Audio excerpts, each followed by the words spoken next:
Elder Holland, sign me up. Frère Roland m'a présenté, a introduit le sujet de mon discours. Lors d'une récente session de formation pour les autorités générales, le président Monson a souligné de nouveau les devoirs et les occasions de service des détenteurs de la prêtrise d'Aaron. C'est dans l'esprit de cet enseignement que je m'adresse à vous.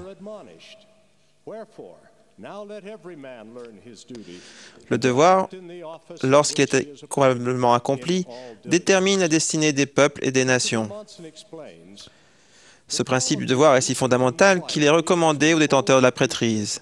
C'est pourquoi que chaque homme s'instruise de son devoir et apprenne à remplir l'office auquel il est désigné, et ce, en toute diligence.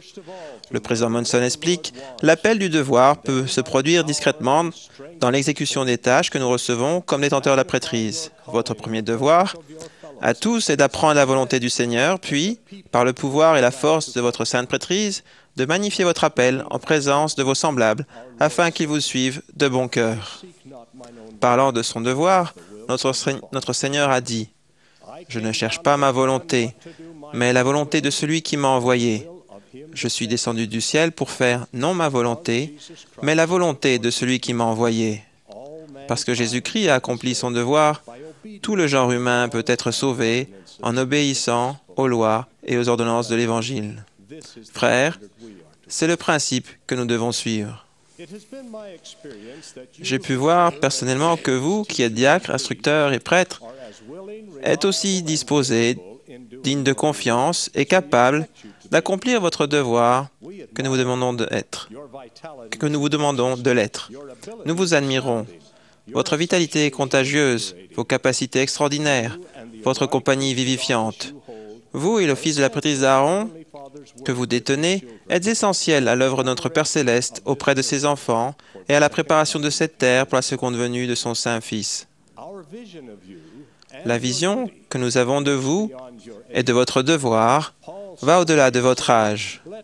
Paul a dit de vous que personne ne méprise votre jeunesse, mais soyez un modèle pour les fidèles, en parole, en conduite, en charité, en foi, en pureté.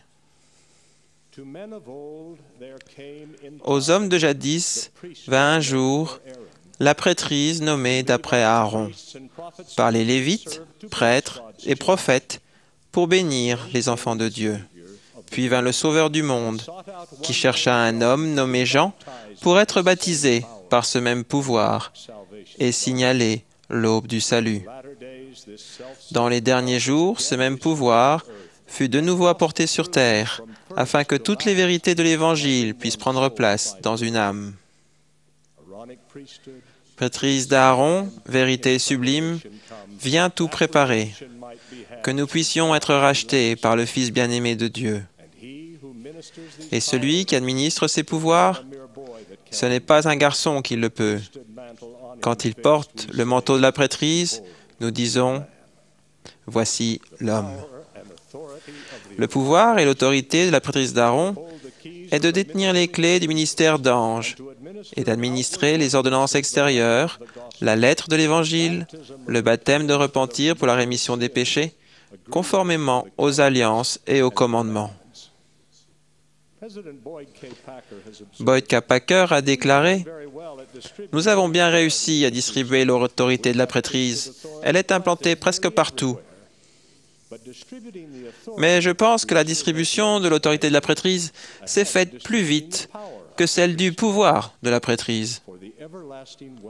Pour le bien-être éternel des enfants de Dieu, nous devons remédier à cette situation. Notre prophète nous a dit comment nous y prendre. Le président Monson a dit « Je veux voir le pouvoir de la prêtrise renforcé. Je veux voir cette force et ce pouvoir se répandre dans tout le corps de la prêtrise, allant de la tête jusqu'au plus jeune et plus humble diacre de l'Église. Chaque homme devrait rechercher et bénéficier des révélations de Dieu, la lumière des cieux brillant dans son âme et lui donnant la connaissance concernant ses devoirs, concernant cette portion de l'œuvre qui lui incombe dans sa prêtrise. Qu'est-ce qu'un diacre, un instructeur ou un prêtre peut faire pour recevoir l'esprit de révélation et magnifier son appel? Il peut vivre de manière à bénéficier du pouvoir purificateur, sanctificateur et illuminateur du Saint-Esprit. Il s'agit d'une chose dont on mentionne l'importance dans ces paroles d'Alma. Maintenant, je vous dis que c'est là l'ordre selon lequel je suis appelé, pour prêcher à la génération montante, qu'elle doit se repentir et naître de nouveau. Quand on est de nouveau, on a le cœur changé. On n'a plus d'appétit pour les choses mauvaises ou impures. On ressent un amour profond et durable pour Dieu. On veut être bon, rendre service à autrui et respecter les commandements. Joseph F. Smith a décrit l'expérience qu'il a vécue de ce changement. Le sentiment qui m'envahit fut un sentiment de pure paix, d'amour et de lumière. Je sentis dans mon âme que si j'avais péché, ces péchés m'avaient été pardonnés, que j'étais véritablement purifié du péché. Mon cœur était touché et je sentais que je ne ferais plus de mal à une mouche. J'avais le sentiment de vouloir faire le bien partout, à tout le monde et à toute chose. J'éprouvais une nouveauté de vie, un désir nouveau de faire le bien. Il ne restait pas dans mon âme la moindre particule de désir de faire le mal. Je n'étais qu'un petit garçon, il est vrai, mais telle fut l'influence qui reposa sur moi, et je sais qu'elle venait de Dieu, et qu'elle fut et a toujours été le témoignage vivant pour moi que j'avais accepté le Seigneur. C'est pourquoi nous vous invitons, merveilleux jeunes frères, à vous efforcer diligemment de naître de nouveau. Priez pour que ce changement profond se produise dans votre vie. Étudiez les Écritures. Désirez plus que tout connaître Dieu et devenir comme son Saint-Fils. Profitez de votre jeunesse, mais faites disparaître ce qui est de l'enfant. Évitez les discours insensés et profanes. Fuyez tout mal. Évitez les disputes. Repentez-vous lorsque c'est nécessaire. Cela vous aidera à vous hisser au niveau de la stature noble de votre condition d'homme.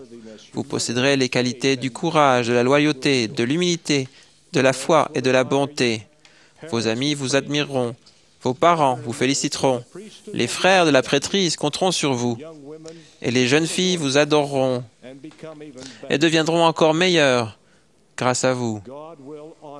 Dieu vous honorera et dotera votre service dans la prêtrise de pouvoir d'en haut. Nous autres, nous ferons notre part. Nous, les parents et les grands-parents, nous vous préparerons à œuvrer plus vaillamment dans le royaume de Dieu. Nous, vos frères, nous serons des exemples à suivre. Nous augmenterons la force de vos collèges. Nous soutiendrons vos présidences de collège dans l'exercice de leurs clés de présidence. Nous vous donnerons l'occasion de remplir pleinement les devoirs de la prêtrise d'Aaron et de magnifier votre appel dans cette prêtrise. Grâce à votre ministère, l'Église recevra de grandes bénédictions. Les anges parlent par le pouvoir du Saint-Esprit. Vous le pouvez aussi. Parlez par le pouvoir du Saint-Esprit et administrez les emblèmes sacrés de la Sainte Seine. Et hommes et femmes, filles et garçons, s'efforceront de se repentir, d'accroître leur foi au Christ et d'avoir le Saint-Esprit toujours avec eux. Jeûnez et collectez les offrandes de jeûne, et les membres seront amenés à modeler leurs œuvres sur le Sauveur. Le Seigneur se souciait des pauvres, des opprimés, et il a dit « Viens et suis-moi ». Le service que vous accomplissez en vous occupant des défavorisés nous engage en son œuvre sainte et nous aide à conserver le pardon de nos péchés passés. Lorsque vous rendez visite à chaque membre, n'ayez pas de crainte ou d'hésitation. Le Saint-Esprit vous inspirera au moment même les paroles à dire, le témoignage et le service à rendre.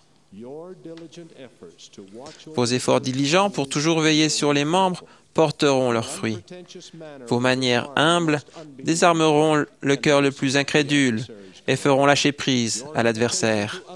Votre invitation aux autres à venir à l'Église avec vous à prendre la Sainte Seine avec vous et à servir avec vous deviendra un baume réconfortant pour les personnes perdues dans les ténèbres, où la lumière de l'Évangile n'est qu'une braise à peine rougeoyante ou complètement éteinte.